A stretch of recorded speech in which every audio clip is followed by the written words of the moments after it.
Putin ने दिखाई पूरे यूरोप को औकात। ग्रीन लाइन पर कब्जा करने निकले अमेरिका को दिया झटका। ग्रीनलैंड की तरफ दौड़ी सेना ने पकड़ी अमेरिका की गर्दन। ग्रीन लाइन पर रूस का बड़ा ऐलान, अमेरिका के खिलाफ खड़ी हुई नाटो की सेना। फ्रांस ने पलटी बाजी, ग्रीनलैंड पर अब किसका कब्जा।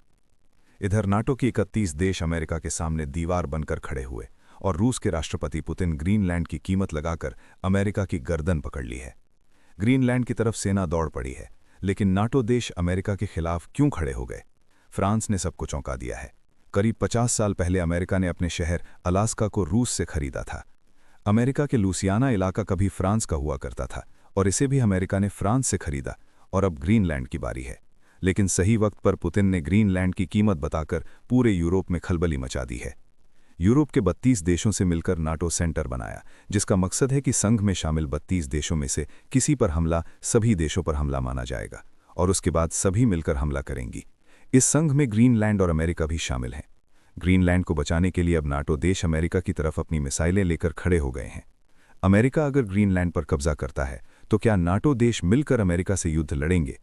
जिस ग्रीनलैंड पर अमेरिका कब्जा करना चाहता है, ये डेनमार्क देश का हिस्सा है। ग्रीनलैंड का 92% भाग बर्फ से ढका है। समुद्री तटों पर यहाँ आबादी रहती है। ऊपर इतनी ज्यादा बर्फ होती है जहाँ इंसानों के लिए रहना नामुमकिन है।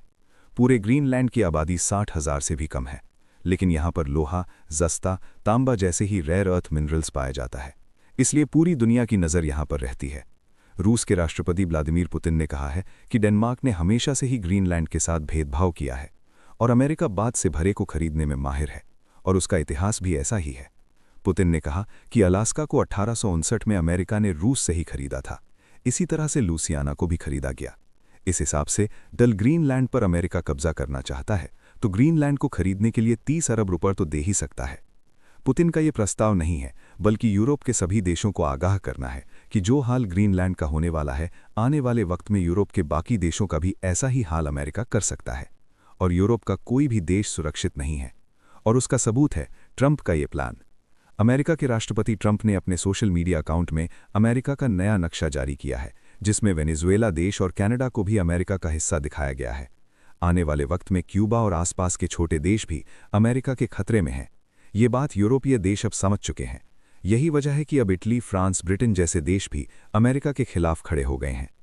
अमेरिका के राष्ट्रपति ट्रंप को इस वक्त जिस देश से तगड़ी टक्कर मिल रही है, वो है फ्रांस। ग्रीनलैंड के मुद्दे पर अमेरिका और फ्रांस को आमने सामने आ गए हैं। दोनों के बीच विवाद इस हद तक पहुंच गया है कि ट्रंप ने मैक्रो के मैसेज तक पब्लिक किए। ग्रीनलैंड को लेकर फ्रांस में अब वहां पर नाटो के सैन्य अभियान की मांग कर डाली है।